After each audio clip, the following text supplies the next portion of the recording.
normal, so I'll never be tall. But I'm a real spring chicken and I'm having a ball. Chicken, I'm a chicken and I'm having a ball. Oh, hello. Is it time for assembly? Come on then, come with me. Good morning, Favourite Cot School. What are you going to do today? Learn, enjoy, succeed. You caught me watching one of Mrs. Donnelly's assemblies from last week. I was thinking about the Easter holidays and I was getting really excited that it's almost the end of term, so I decided to look back at last week's assembly and sing the Spring Chicken song because it's one of my favourites. And it got me thinking about Easter holidays. Now, for some of you, the Easter holidays are a nice break from school.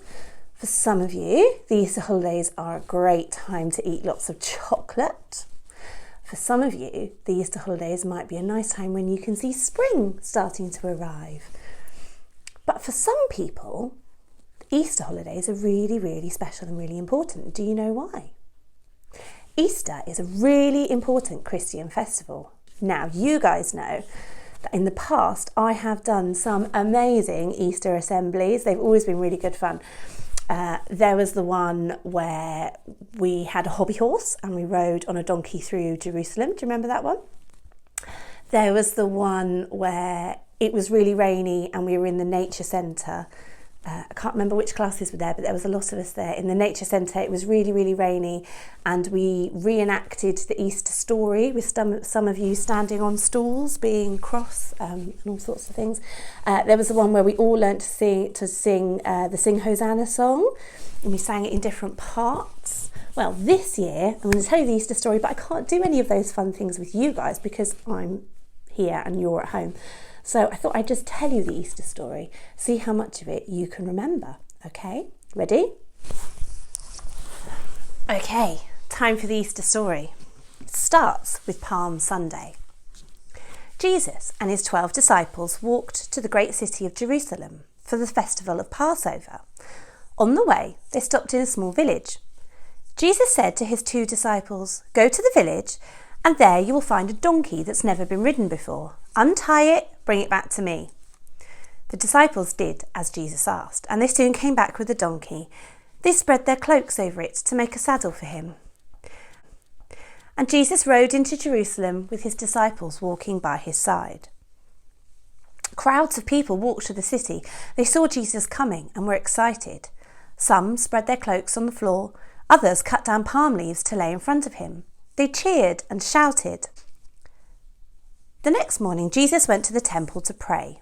It was like a crowded market, with people buying and selling cows and sheep and doves.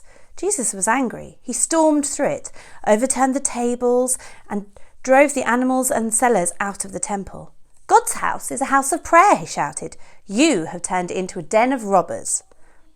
When all was quiet and peaceful again, he talked to the crowds of people, teaching them about God. The temple rulers heard what Jesus had done and decided they must get rid of him. They didn't dare arrest him in the temple because they were afraid people would be cross. They plotted to do it secretly. Judas Iscariot was one of Jesus' disciples. He went secretly to the chief priest. "What will you give me if I tell you where you could arrest Jesus?" They promised to give him 30 silver coins. From then on, Judas waited and watched for the right moment to give Jesus to the temple priests. It had to be when there were no crowds around to see. The Last Supper. A few days before the feast of Passover, Jesus' disciples asked him where they should have their special meal. "Go to Jerusalem," Jesus said. "There you will see a man carrying a jug of water. Follow him to his house. We will have our meal in the room upstairs." Before the meal began, Jesus picked up a towel and a bowl of water, and he knelt in front of each of his disciples. He washed their feet and dried them with a towel, just like a servant would. When he'd finished, he said, "You must be ready to serve each other in the same way I have served you." Then Jesus sat down again at the table. The disciples watched him quietly. They could see something was wrong. He looked sad. He knew he wouldn't be with them much longer, and he would soon die. At last he said, "One of you will betray me." The disciples were horrified. They all looked at each other and wondered who it could be. Then one, who was sitting next to Jesus, said, "Which one of us is it, Lord?" "It's the one I give bread to," answered Jesus. He broke off a piece of bread, dipped it in the dish and handed it to Judas. "Do what you have to do," he said. Judas got up from the table and left. Then Jesus picked up the loaf of bread and said a prayer. He broke the bread and passed pieces to his disciples. "Eat this bread, which is like my body, and remember me." Then he picked up a cup of wine, said a prayer and handed it to his disciples. "This is my blood, which I give for many people. Drink it and remember me," he said. When supper was finished, Jesus and the disciples sang a hymn and went out into the dark streets. They walked to a garden of olive trees called Gethsemane. On the way, Jesus told his disciples they would all run away and leave him soon. "I would rather die than do that," said Peter. Jesus said quietly, "I tell you, you will swear that you don't know me 3 times before the cock has crowed." In the garden, he asked some of his disciples to stay near the gates and pray. He walked away to a quiet place with Peter, James and John, and then he prayed alone.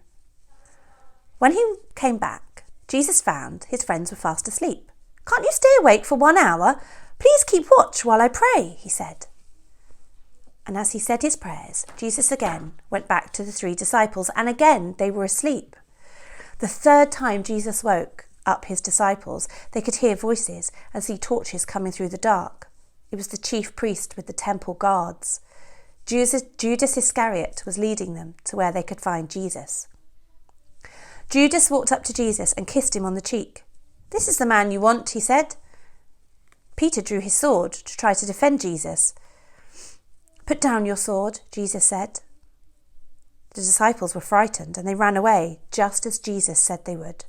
And they left him alone with the guards who marched him back to Jerusalem. Later that night, Jesus was taken by the temple guards to a palace of the high priest. Many of the Jewish leaders were there. Peter secretly followed Jesus through the streets. He stood with some of the guards, warming himself by fire. And a servant girl looked at him and said, "You were with Jesus?" "I don't know what you mean," said Peter. Then another servant said, "This man, he was with Jesus." "No, I don't know him," said Peter. Later, a man said, "You must know Jesus. I can tell you're from Galilee." Peter was frightened. "I tell you, I don't know him," he shouted. And then a cock crowed 3 times, and Peter remembered that what Jesus had told him about denying knowing him. He was ashamed of himself, and he ran away. In the palace, the chief priests and the Jewish leaders began to put Jesus on trial. They brought in many people who told lots of lies about Jesus, but their stories didn't match up. The leaders were trying to find an excuse to kill Jesus, but they couldn't prove that he had done anything wrong. In the end, the high priest said to Jesus, "Are you the Son of God?"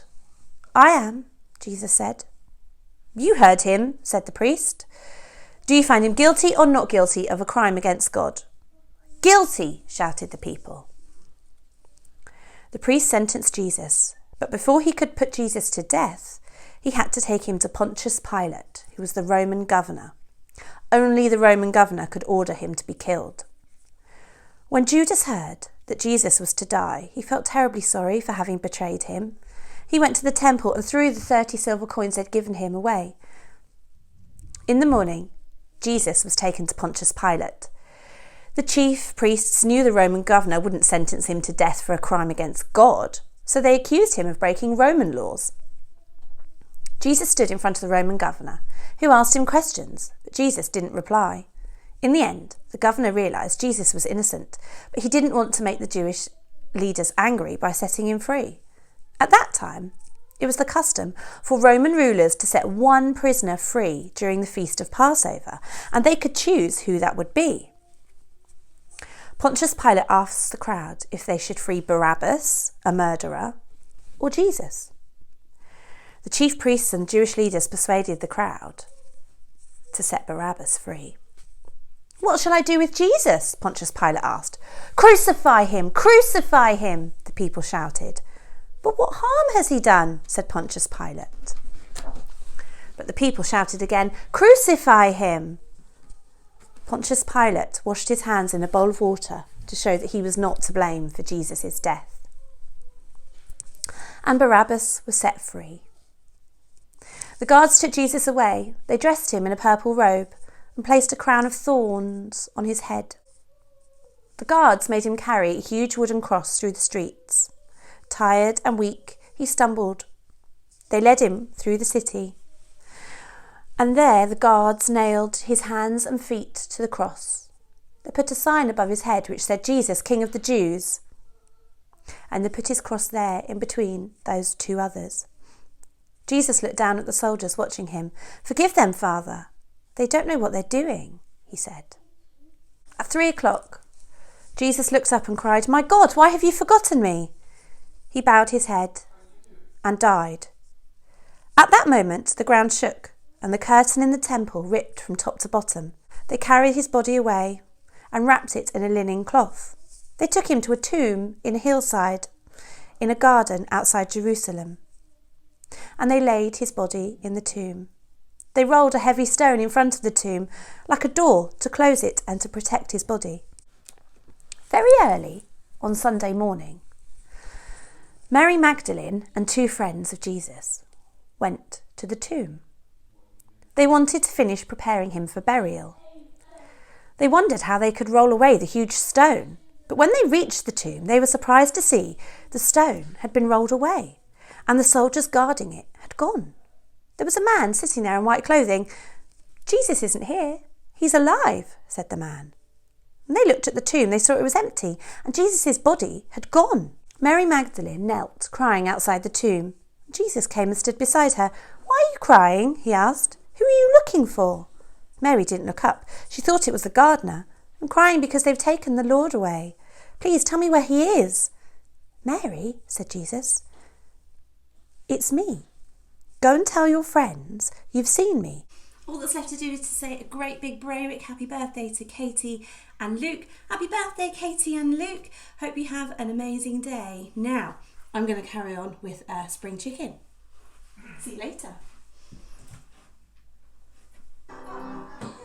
One mother hen sat on 3 little eggs, keeping them warm in their little egg nest. Then one day she fell asleep, and the little egg said with whispered tweets, "I'm a spring chicken, I'm yellow and small. My feathers are fluffy, they're keeping me warm. My legs are not long, so I'll never be tall. But I'm a real spring chicken and I'm having a ball. Chicken, I'm a chicken."